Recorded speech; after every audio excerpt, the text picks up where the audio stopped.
Hi, thank you for joining us today. My name is Igor Zuckerman. My co-panelist is Dominic Padroano. And the topic today is college planning for all ages, preparing for tests, applications, and bills. Just a couple of words before we get started, housekeeping stuff. So we'll probably be talking for roughly 45, 50 minutes. We'll leave about 10 minutes for the questions. Feel free to type in your questions into Q&A, and we'll try to get to them all. Also, from my side, as I am the founder and chief investment officer of Eureka Wealth Solutions, this is a wealth management company. A little disclaimer that my compliance requires is that what we're talking about today is for informational purposes only. This does not constitute any personalized financial, legal, or tax advice, even though we'll be talking about some of those things, but again, just for informational purposes. And with that,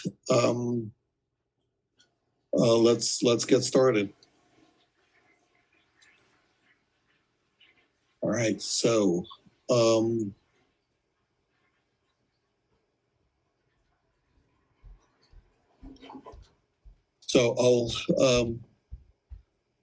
ask my colleague to start and introduce herself. Sure. Hi, and it's great to be with you today, Igor, and thank you to everyone who's here and perhaps to everybody who will be watching the recording after today, January 30th. So as Igor mentioned, my name's Dominique Padorano. My students call me Dr. P. I was a high school teacher for about 10 years before starting Crimson Coaching, which is a small company which does academic tutoring, test prep, and college counseling for students worldwide. My company name is Crimson Coaching. You can go to a lot of times people ask me, why did you name your company after a color? As you can see from the color of the mats here, they are crimson, which is the color of Harvard, where I got my undergraduate degree. And what I do is really coach students to achieve their highest potential. You can go to the next bullet.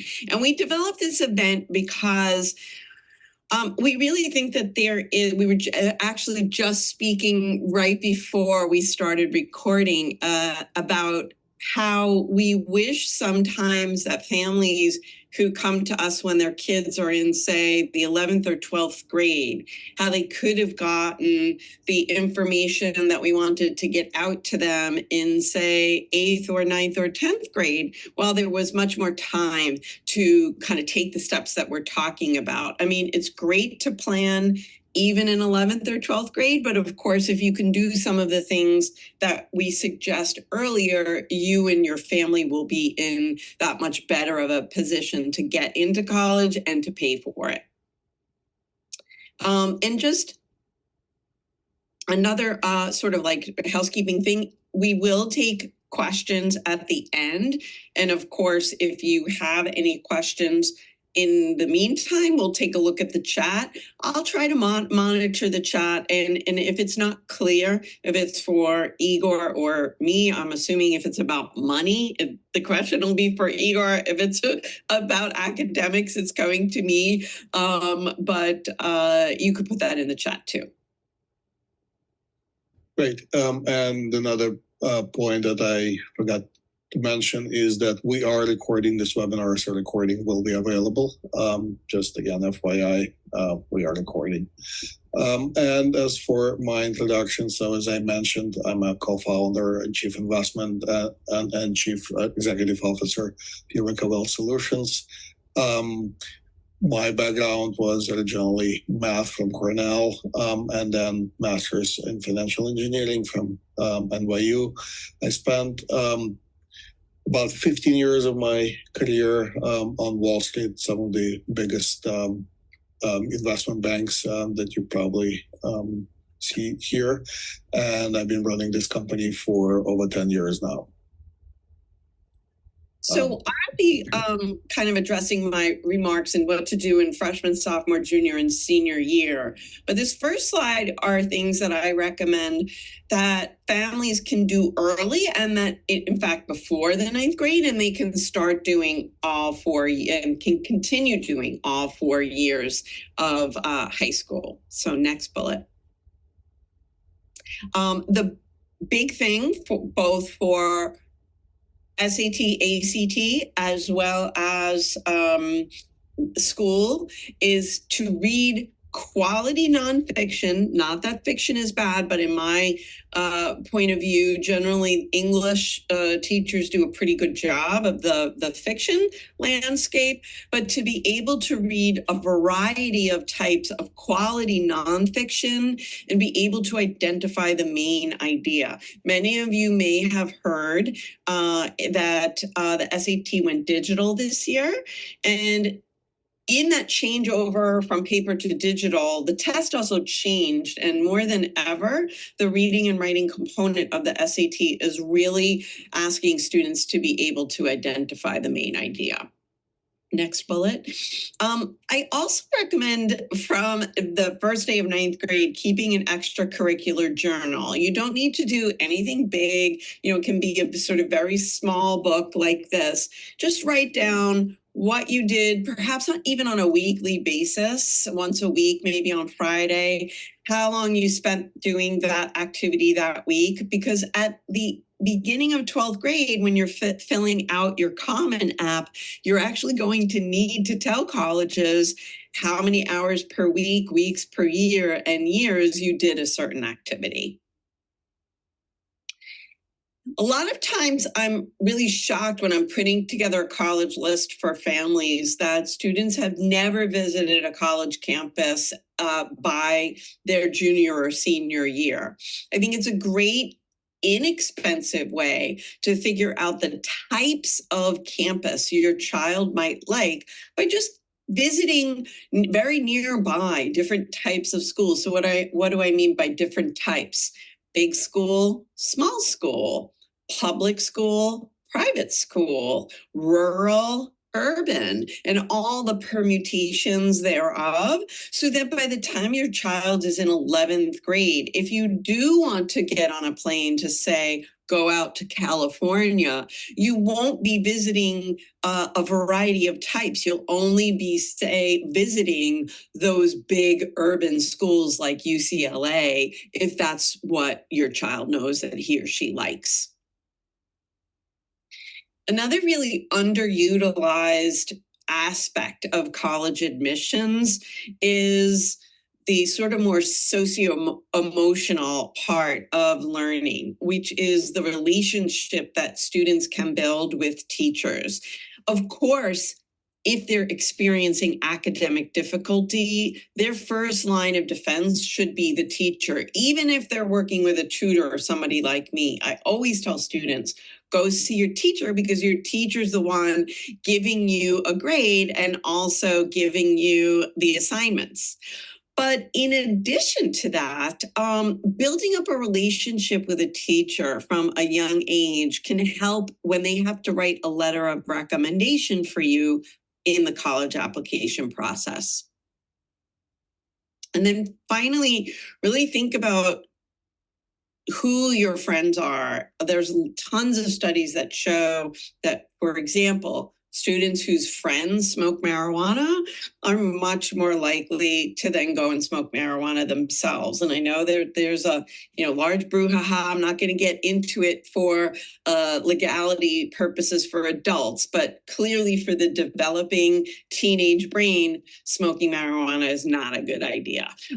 So choosing friends wisely is a really important thing. And I think the next bullet is about, I will say it's not there, but I will say that watch what you post on social media. College counselors do Google students, and there have been instances where even private texts among students, in one case, was forwarded to the Harvard Office of Admissions.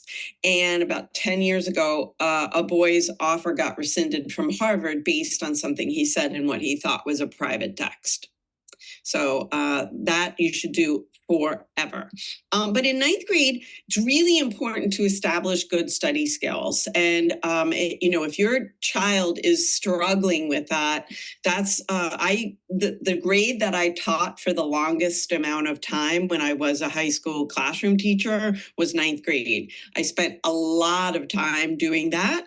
So if your child needs help with that, I can certainly help with that. Next bullet. Interestingly enough, a lot of times people think that the ninth grade grades don't count. Certainly if your child struggled in ninth grade, but then their grades went up, college admissions officers will take the ninth grade grades with a grain of salt, and you won't be penalized too much for that. But in this age of hyper competitive college admissions, getting great grades in ninth grade right out of the gate is certainly a way to distinguish yourself from your peers. And then, if you want to try something new, now's a great time to do that outside of the classroom. I once had an 11th grader who had been doing competitive gymnastics from 5 years old to 10th grade. And then in 11th grade wanted to try crew in the hopes that that would help distinguish her. Of course, it didn't hurt her case, but it didn't really help either because, she didn't have the time to really make her mark in rowing. Whereas if she had done that at the start of ninth grade, it really might have helped her more in that college admissions process. 10th grade is really the time you want to start going deep. And if the grades were uneven in ninth grade, they absolutely must go up in 10th grade. In addition, you might want to think about, the activities that you liked the best in ninth grade. Consider narrowing the scope and doing some more leadership activities in them, maybe, running for an office or something like that. Next two bullets. In terms of academics, you might even want to think when choosing your 10th grade classes, if you didn't take any AP courses in the ninth grade, try to take one that you may really have held some passion for and had some success in ninth grade. Consider taking an AP in that subject matter in 10th grade. And then finally, there's a lot going on about test optional. Let me just say, I have a blog piece on this on my website. That test optional does not mean you don't have to take the test. Studies show that students who do submit scores, SAT or ACT scores, get accepted at higher rates at most colleges than those who do not. The only schools, I shouldn't say the only, but one of the most prominent example of a school that will not even take your scores is the University of California system. That's called test blind. Most schools, however, right now are test optional, meaning you can submit them and they will be considered. I recommend if your child has taken Algebra 2 in 10th grade, definitely prep for the SAT or ACT in that summer between sophomore and junior year, because there's just less on their intellectual plate, and they can really dedicate themselves to getting a great grade on the August and maybe October tests for the SAT or the September, November for ACT. Right. So when we talk about paying for college, the first thing we need to know is how much is it actually going to cost before we figure out the ways of doing it. And this little graph is not meant to scare you, but it it's meant to show you what's been happening with the college costs in case you haven't been paying attention. So these four lines show you the public 4-year versus private 4-year and public and private 2-year, and how they've grown since the 70s. And this is only through 21, because public data is not available beyond that just yet. But as you can see, it's been growing almost exponentially. And for the public 4-year, we are in the realm of about $70,000 for tuition and fees and room and board, all in for an average public 4-year college. So when you considering your costs, in addition to tuition and fees, by the way, range all kinds of from administrative to application to various other fees. They may not be, they may be small by themselves, but they add up. And then room and board. And this is what this statistics is based on. But you should also consider things like books and supplies and transportation. And as a matter of fact, when colleges figure out total cost, they usually include those, although they may vary slightly. So the one big takeaway from here is that college costs increased faster than inflation. And if you've heard what inflation has been doing last couple of years, that should paint you a picture as well.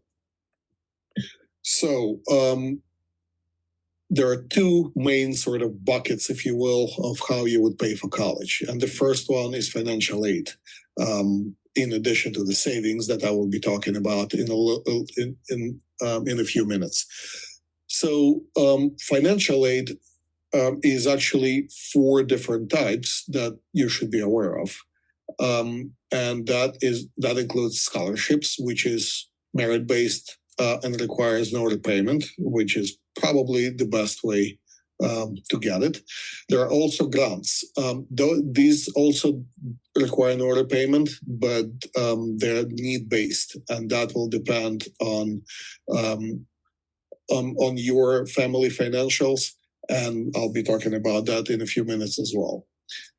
Then there's work study, which is an opportunity for students to earn a part-time job on campus, typically, to cover some of the costs. And then finally, there are loans. That's a big topic. We unfortunately don't have a lot of time today to cover all of them, and I'm sure there's a lot to talk about loans, but loans are also come in different types and shapes. Some can be done by students, some by parents, but with some exceptions that also came recently, they typically would need to be repaid. And what you can see on the right is the chart of roughly where the payment comes from. And over 50% of overall college costs are borne by family income and savings. About 26% is scholarships and grants, and then 18% is borrowing, essentially some forms of loans. So how do you actually get the financial aid? What you need to do is apply for it, and there's a standard application called FAFSA. Hopefully you've heard about it.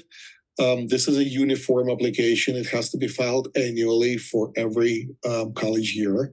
And it's used by most colleges. There are some exceptions for need-based financial aid, for work study, and also there are some scholarships that actually require you to file that as well. What you need to know about it is that if you've heard about it and you've looked at it before, then a lot of the things you think you know, you sort of need to relearn, because FAFSA has just undergone a major transformation, and I'll be talking about that on the next slide. Literally from this year, from the 24-25, the whole methodology of how this is calculated has changed. So what you also need to know about it, which is questions that we often get from people, is what tax information goes into it.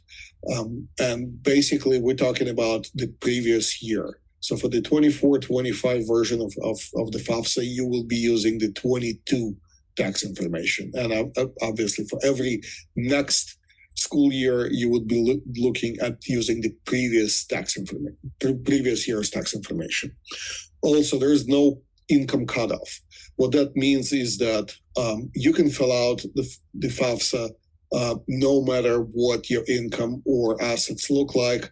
A lot of people make a mistake of thinking it's too much and there's no point filling it out. I'll address that in a little bit, but the bottom line is if there is any chance that you may actually qualify, or there's maybe some scholarships that your child may qualify for that's asking for it, it's still a good idea to fill it out. And as far as the deadlines, so there are 3 different deadlines for filling out FAFSA. One is at the federal level, which is actually the most generous one. So for the 24-25 school year, you can fill out FAFSA on the federal level up until June 30th of 2025. However, your state will have a deadline most likely before that, and there is a website where you can check your state's deadline. And then your school may have an additional deadline, and that usually comes earlier. So check with your school. A lot of the times it's due shortly after the applications are due, but even though financial aid is blind and they will consider it separately, in order to be in the best position to receive it, make sure that you get it before the school deadline. And now I'll dive in a little bit into the new FAFSA. We've been getting a lot of questions about this lately, and this may be confusing. I will obviously not be able to cover all of it, but I'll give you the highlights. So one of the questions we get is, first of all, what's reported on the FAFSA? What types of things do I need to know about? So some of the things that are reported are student citizenship status. It's important because for the federal aid, there are different considerations, obviously. Then the colleges where student is applying. So all the colleges where you're applying will be listed in there. Then the parents' marital and custodial status. Obviously, single parents and married parents will receive a different consideration. Then there's income information for both parents and the student. And then as far as assets are concerned, what they're looking for is information on checking, savings accounts, investments, and certain other assets for both, again, parent and student. One of the questions we get, probably the most common one, is on any specialized savings plans that I will be talking about in about 15 minutes. Things like 529 plans, are those included? They are. They're included as parent assets, but overall, roughly about 5%, I won't bother you with the exact formula, but roughly about 5% of 529 plan balance will be considered to be part of parent assets. And by the way, not grandparents. So if you have grandparents of the student who have 529 plans, those are not included in the calculations at all. They also do not include things like primary home, retirement accounts, so whether it's IRAs or 401ks, the actual value of them, or life insurance. None of those are included in the FAFSA. However, things like deductible contributions to IRA or self-employed retirement plans, they're actually added back in. So if you contributed on the year that they were looking at, they will add that back in and count that as part of your income. However, that does not concern corporate 401ks. So that's the new rule in FAFSA. So the corporate 401k contributions are really deductible. And also debt. Any debt you have that is not somehow attached to the report's assets will not be included. So if you have credit card debt or auto debt or or your own student loans, those you cannot reduce your numbers using that. And so what the calculations are this year. So first of all, a couple of major points of the changes. If you were familiar with roughly the methodology of how it worked before this year, is that there is, first of all, a lot more aid for single parents, which is good news, especially things like eligibility for maximum Pell Grant.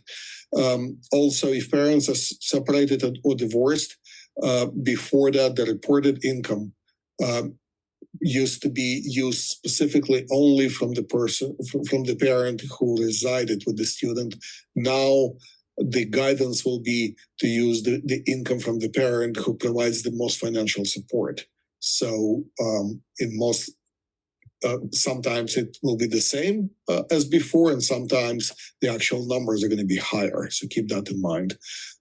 Also, one of the biggest discounts before was the number of siblings in college.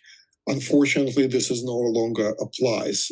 So for middle and especially high income families, this is probably the biggest drawback in the new FAFSA. And also, family forums and small businesses that used to be omitted in the FAFSA will now have to be reported as assets. So that's another big drawback for that group of people. Additionally, they also included things like trusts and inheritance. So more emphasis on wealth, with the idea that those groups should be paying more. Obviously, if you fall into those groups, that's a negative. And so the main formula of how the calculations work now, I won't go into all the details, and even those bullets that I have here are probably too much detail. What you need to know is that it's the new methodology that is centered around Student Aid Index, so-called SAI. And that is determined as the total parent contribution plus total student contribution. And the total parent contribution is a formula based on the total parent available income, which is calculated based on the tax information. And then they take 12% of parent assets and some of the assets that I was just talking about before. And then they add those up and they assess it at progressive rates. So very much like taxes, it will go into ranges, and those ranges go from 22% to 47% of that sum. And that becomes the total parent contribution. And then the total student contribution is actually even simpler. It's basically student income. The first $9,410, please don't ask me how they came up with this number, but the first $9,410 are basically not counted. Any income above that for the year, again, as I mentioned, the year before that, the taxable year, will count as at 100% of expected student contribution, and then 20% of student assets. So a lot of students may not have any assets, but if they do have checking savings account or some investments, this is where the 20% will be assessed. So then when they add up these numbers, that becomes your student aid index. And then the total cost of college that we talked about 5 minutes ago will be used to subtract this number from to arrive at the number that is likely your need. And that will be considered by the federal, state, and school resources to figure out a package of financial aid for your student.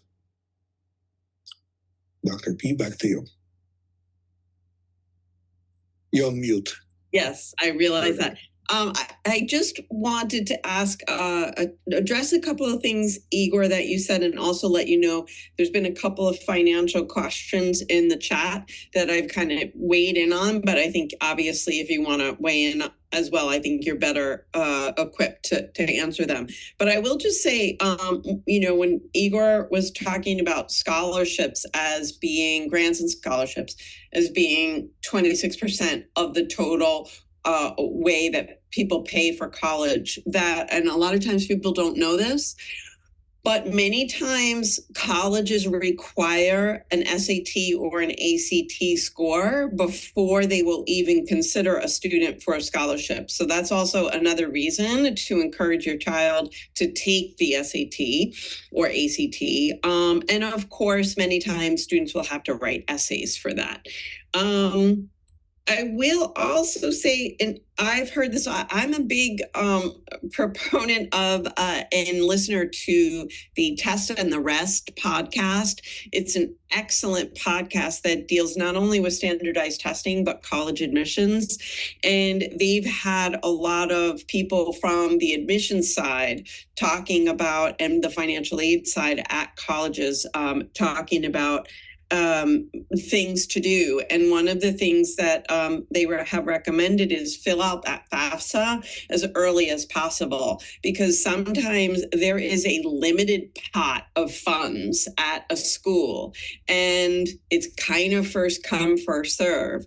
So, if you're able to, this year was weird because it was supposed to open up, first December 1st and December 31st, and it just opened up recently. But in most years, that FAFSA, I believe, opens up on October 1st for the next year. So there's, a reason to kind of have all your paperwork together.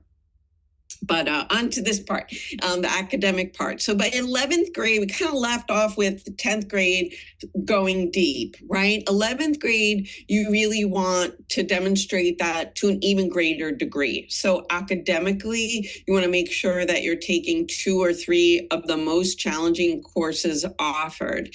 Now, I want to just mention, because I know some schools allow students to take 5 AP courses in a year.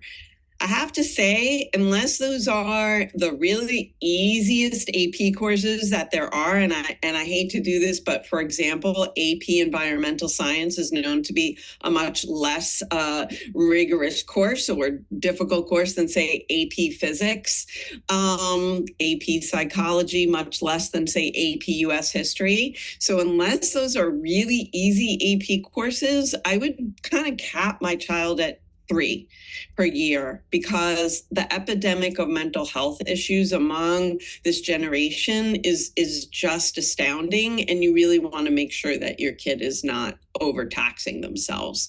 Next bullet. If you haven't taken the SAT or ACT, you definitely want to finish that up by June of the 11th grade. It is really difficult for students who are writing their college essays over the summer and into the fall of junior year to also have to study for the SAT, because they didn't start until the very end of 11th grade. So make sure, now is a great time. If an 11th grader didn't take it in the fall, now is a great time, so you can still get that March, May, and if necessary, June SAT administration, and then be done with it by July. In terms of extracurriculars, a lot of people say, well, is it not good to join things in school? Of course it's good to join organized extracurriculars. But if you really want to stand out among the pack, what you want to do is show initiative outside the classroom. I call these sorts of things impact projects. And again, we don't have time to go into what they are, but if you're interested, you can go on YouTube, search for Crimson Coaching, and find my video on impact projects. But these are student-originated, student-led projects that are either service or research-oriented, and they are a way that many students can distinguish themselves in the admissions process. Next bullet.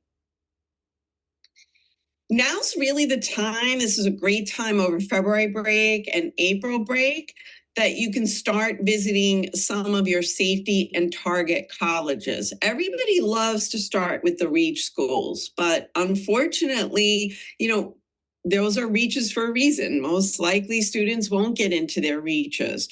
You really need to be sure that you're going to be happy at some of the safety and target colleges on your list. And if you don't even have a list yet, now's the time to make that list and try to visit those schools while they're in session. If you can only go in the summer, it's not a bad thing, but you always get a little bit more feel for what that college is like while the students are there.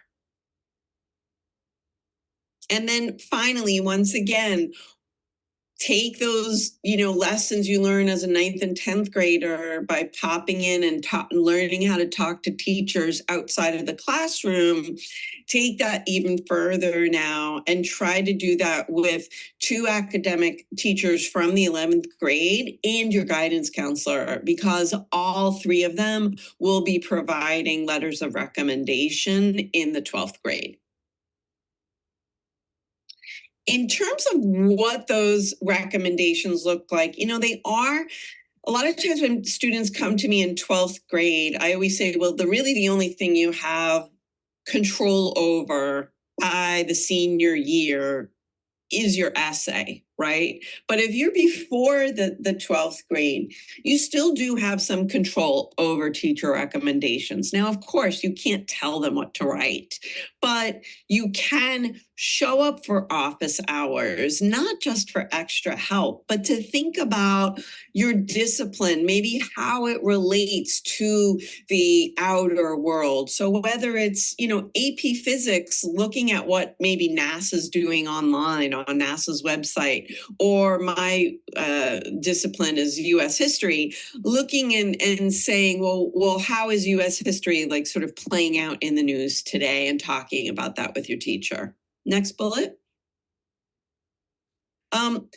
It's great if you're a student who's extroverted and you're able to participate in class. You might not need to go see that teacher as often, but for those students who are introverted and hate raising their hand in class, then those teacher visits become even more important, because the teacher needs to have something to say. And if they don't know you outside of class and you never talk inside class, that letter is going to be kind of mediocre. Students often will, and I've been asked to write hundreds of letters during my career, and I wrote most of them, but one time I did have to tell a student, honey, I think you should ask somebody else, because I knew that I couldn't write her a strong letter. I'm a person who doesn't shy away from conflict, but not every teacher is going to tell that to a student unprovoked. So they might just write you a mediocre letter and you'll never know it, because you have to waive your right to see that letter. So ask the teacher, will you write me a strong letter? And if they say no, yes, it's not fun to hear that, but it's better that you hear that in May or June than you get not accepted to your dream school because that letter was lukewarm. And then finally, I recommend asking your teacher in May, because the summer is a time when many teachers will sort of catch up on things they let go during the spring and get a head start for the fall. I knew I was that kind of teacher. And the fall is a very busy time for teachers when they come back to school.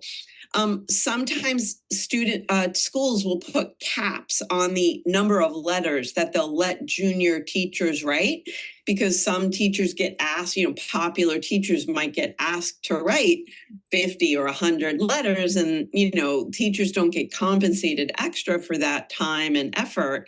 So if you get in and say they're only allowed to write 25 letters, if you're one of the first 25, then that's good for you. Right. So now that we're done with financial aid, let's talk about the savings portion of the equation. So what you see here is a couple of charts that actually tell you the story. Let me give you the biggest secret right away. You can obviously save for college any way you want. You can put money into checking or savings account. You can put money in a piggy bank or investments or under the mattress. The trick to save for college is to be able to use various tax advantages to save for college at the same time as you're saving on taxes. So what you see on the left is that about 30% of total savings that Americans have done for college are through 529 plan.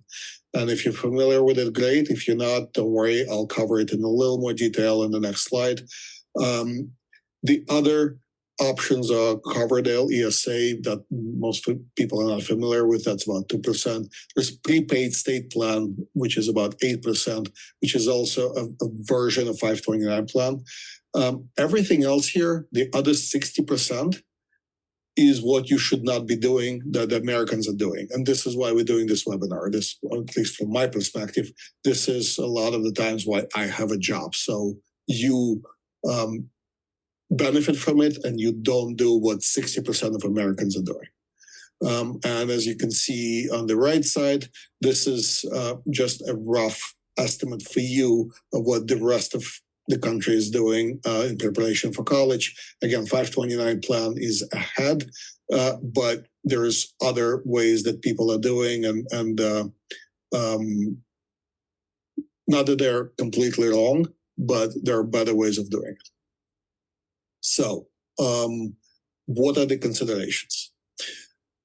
Well, first of all, you have to look at benefits and disadvantages for each one of the type of vehicle that you would be looking at.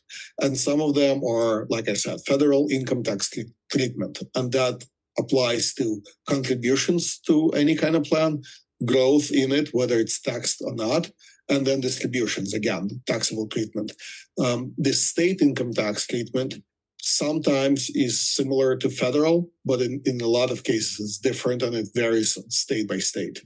Then also you have to remember about the gift tax treatment. What that is that when you give money to somebody else, including your children, even through any of these accounts, you may be subject to the gift tax, which basically says anything above $34,000 a year as of now for parents filing married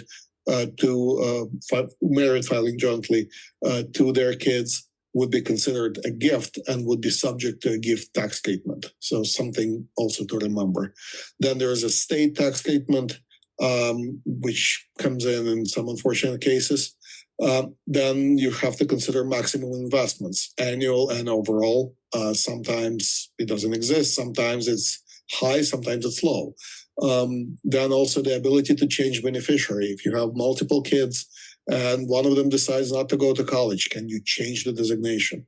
Then also things like all kinds of restrictions on the time, age, income, and then of course you have to consider the federal financial aid treatment. I mentioned that briefly on 529 plans. And then investment choices. What can you invest in within those plans? And then when you take the money out, what is considered qualified expenses? And what happens to those that are non-qualified? What can you do with that? So these are all the different considerations. And these are all the different vehicles to consider. We obviously don't have time to go through all of them. Some of them have different features. You can use any combination of them. They're not mutually exclusive. I will only be talking about 529 plan for a little bit, but I can tell you we have a giant matrix, we call it, of college savings options available for the asking. If you want to ask, it's literally a giant table with columns on the right and the rows on the left that explain what are the benefits and disadvantages of each plan and where to look for more information. So if you're interested, let me know. I'll be happy to share that with you separately. So the 529 plan, which is not a cure-all, but it's usually one of the best ways to go.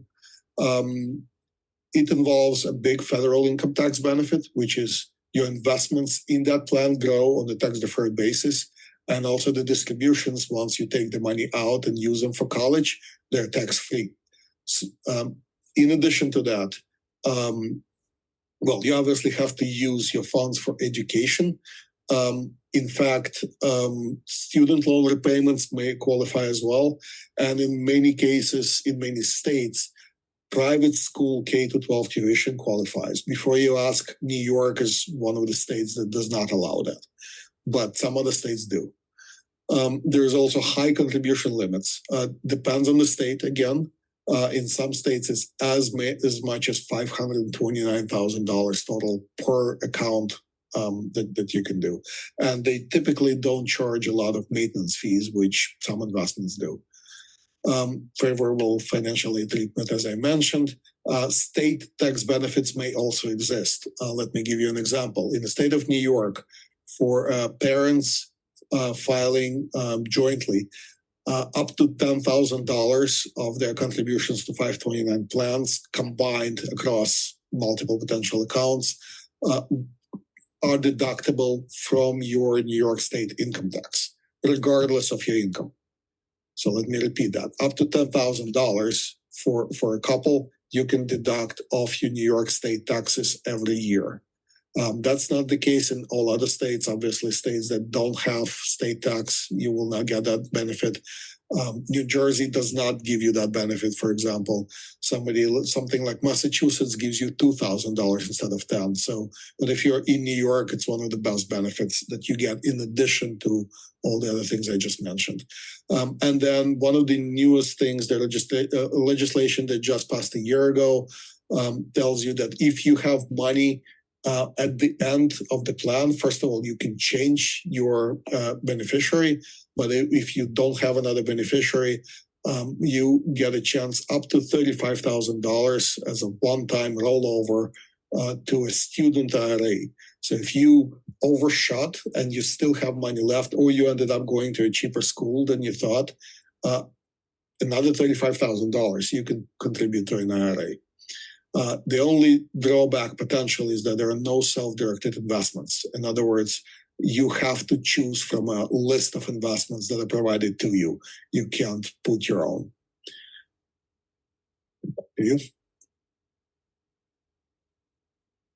I'm just going to ask you, Igor, if you want to check out my question to you in the chat before we start.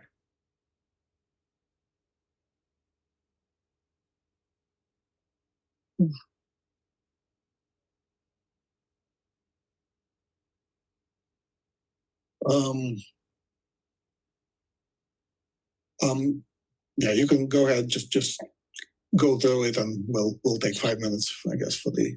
Sure. The so questions. we wanted to have this done by 1 o'clock. So if you don't mind, just put all the bullets up, and I'll just talk about the most important things. Yeah, I mean, I think I've kind of covered all this already. So you can go to the next slide. Okay. I think it's really important for students' mental health, for parents to constantly tell students that college is really what you put into it.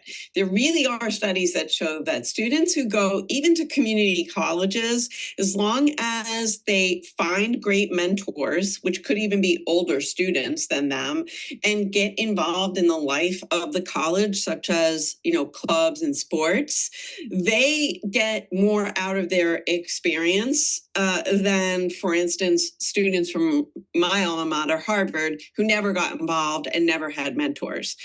So that's really important, because I think, the TikTokization of college admissions, where students are like getting their Ivy League college admissions, students think that they need to have that too. And that's not necessarily the case. You can go towards the rest. Yeah, and I would just say, watch that senior slump. It is real, and college admissions have been rescinded for failing grades in the senior spring. You can go on to the next one. All right. So one other quick thing I wanted to mention before we go is that a lot of the times people whose kids are juniors or even seniors, and they just start on how am I actually going to pay for college. The solution that we also provide through my practice using a third-party fintech called Collegiate Funding Solutions. What they do is provide a number of tools for you to manage this process. Basically, they would ask you to put in some basic high-level information on your student, SAT scores, your averages, and schools you apply to, as well as some basic financial information from the student and from the parents. And what they will do is give you the costs for your target schools. So unfortunately, there is even though there is an estimator on the federal website, it's still using the old methodology, and it hasn't been very good to begin with. So you would at least know what your financial aid you're likely going to get. It will also tell you things like scholarships for the schools you're applying to. These are the scholarships that are available. It will even look at your SAT scores and other information, your background and where you're from, to see which ones you're likely to get, or the ones that you should be applying for in priority. It will also give you things like strategies to increase financial aid. We haven't talked about it much, but one of them in the new FAFSA, for example, is that if you are contributing to an IRA and you have an option of contributing to 401k instead, that's a better option, because that's the one that will actually reduce your income for financial aid. The IRA contribution gets added back in, and there are others as well, depending on the information that you put in. And then, so these are some of the college savings and funding strategies that we're talking about. And it will also give you a report of similar programs that your student is looking to apply to, with costs and with also things like percentage of graduates or starting salaries after those schools, which is a great way for you to compare information. And it also goes back to one of the questions we had about a potential business case of going to a specific school, mid-level, maybe private school versus public school. Obviously, and as you're looking at some of these reports, and by the way, this is just one page from multi-page reports that we would provide to you that we found very useful. So if obviously you have to make that decision with your student together, what school is right for you, there is no silver bullet in that. Obviously, the cost is going to be significantly lower if you go to a private school, especially CUNY. But SUNY as well is substantially lower, for example, than private schools. So the question is, what are you getting out of it as a business case? And yes, there's connections. There's the name of the school that may be recognized by employers and peers as well. But it's also the program of study, depending on the major, depending on what your student is looking to do. Some private schools, even though they're middle tier, may have certain programs that are in demand that will make it a better business case for you, versus some other programs that maybe are mediocre and where it does not make sense. But this is something you have to do a lot of research on. Hopefully the reports I'm talking about can help, but ultimately this is a decision for parents and students.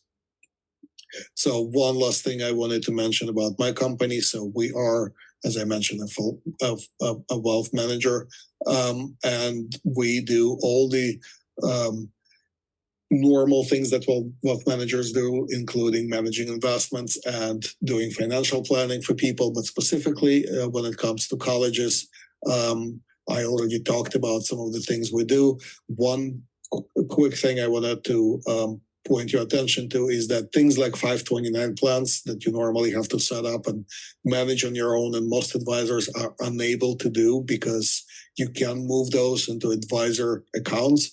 We can, again, with the help of technology, we're able to manage them for you if you'd like us to. And I can go into that if you want to contact me later. I'll explain exactly how that works. It's also on our college planning page. You see the website under under here, and you can see our college planning page from the menu there.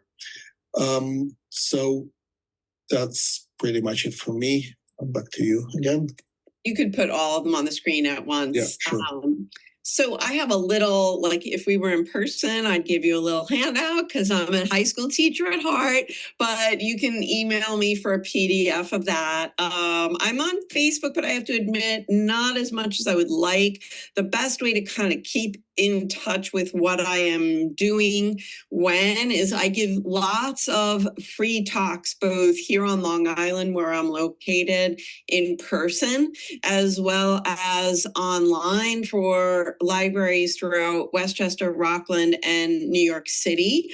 If you sign up at crimsoncoaching.com/newsletter, or if you go to the homepage, there's a black banner that says sign up for Dr. P's newsletter, and you click that, you'll get a free newsletter that has like a little article about the college admissions process every month, as well as way down at the bottom, a list of all my free talks. And then, of course, I do have a lot of them already pre-recorded on youtube.com. You just go to youtube.com/Crimson Coaching, and you'll get me, not the Alabama football team, which I think they're not very happy about. Sounds good. So that's what we had for today. This is our information again. Let me try to address some of the questions that haven't been addressed yet. Sue is asking about 529 account if your kid is in 9th grade right now. So with Savings for College, we recommend starting as early as possible. We have some clients who start literally opening those accounts in the first year of the new baby. Obviously, you can turn back time, but the fact is, it's never too late. As a matter of fact, people don't even understand that they can open that account as the student is already in college, and there's going to be 3 years of hopefully growth, tax-free within that account, and they can still use it later on. But you can certainly start in 9th grade. It's still a better option than just keeping it in ordinary investment account or any other non-tax advantaged accounts. And also, again, 529 plans are very good to be used by others. So there's no limitation. Anybody can open a 529 plan for anybody else. So if you have grandparents who would like to help, ask them to open one too. Instead of giving cash as a gift. I opened one for my 14-month-old niece. There you go. Yes, you can even do it for your godson or goddaughter, or you can do it for cousins, nephews, nieces, or even for friends and family. If this is, instead of doing a cash gift for a birthday, consider putting money into a college account. It will grow much better. It will go much further than the cash gift you give them now.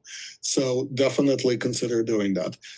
Also, as far as scholarships, so I mentioned that we have a solution that does this report. Unfortunately, that part is pretty much all based on schools that you're applying to. There are a number of different websites. We're not specialists in that. I will not tell you I'm an expert in that. There's a number of them out there. Maybe Dr. P, you know some. I know there are some people who specialize in scholarships only. They look for specific scholarships. We're not one of them. But like I said, based on schools, there's definitely a number of scholarships that we can get based on what you're applying to. So the business case, I think I've addressed that of private versus public. CUNY again. So the process basically for all schools in terms of financial aid is the same. It's FAFSA first, and then anything additional potentially. There's another protocol that some of the schools use in addition to FAFSA. It's rare. FAFSA is usually the first step. There are some schools in New York, for example, a law has been passed that 2-year community colleges are completely free. So obviously, if that's the case, you don't need to worry about FAFSA. But just about all the other schools, you have to go through the same process. And I that's will about just it for mention, me. by the way, one little factoid that I learned from Ron Lieber's book, and I put that book title in the chat, is that, you know, lots of families totally understandably look at two-year colleges as a cost-saving method of getting a four-year degree. But unless, you know, you're really sure that those credits will be taken at the four-year college, it often winds up turning into a six-year degree, paying for those first 2 years, but then having to take many of those credits over again at the four-year school. So you want to really, again, it's too long for me to go into here, but if your child is thinking about a two-year school, because obviously there are many in CUNY, you really want to make sure that, especially if you are paying tuition, that they're really careful in the way that they sign up for classes so that they don't have to do the courses twice and you don't have to pay for the credits twice.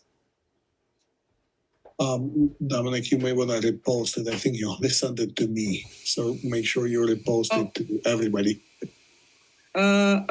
Which one? About the book, the last. Oh, I'm so sorry. I'm so sorry. Okay. I will go and put them in the chat again.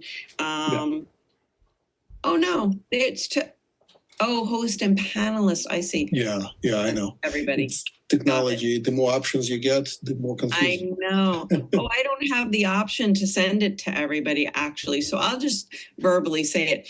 And I spelled his name wrong anyway. It's Ron Lieber, Leiber, and his book is called The Price You Pay for College. That's excellent, both from an admission standpoint and a financial standpoint. And his colleague at the New York Times, Jeff Selingo, Selingo,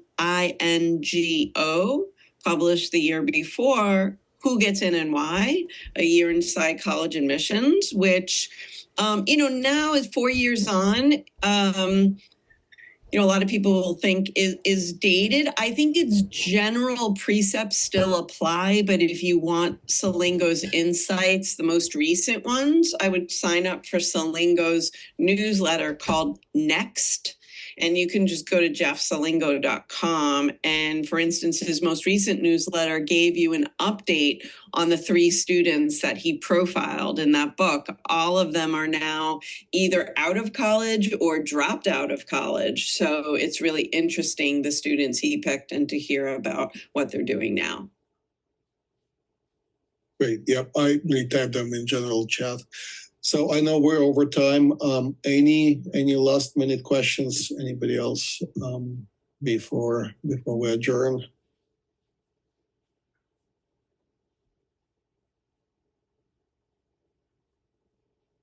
All right. Well, if you do think of anything, feel free to contact either one of us with those questions. Again, thank you for staying with us today. We'll make the recording available probably within the next 24 hours. Again, any questions, any ideas that you want to run by us, feel free. Thank you for your attention. Thank you. Bye.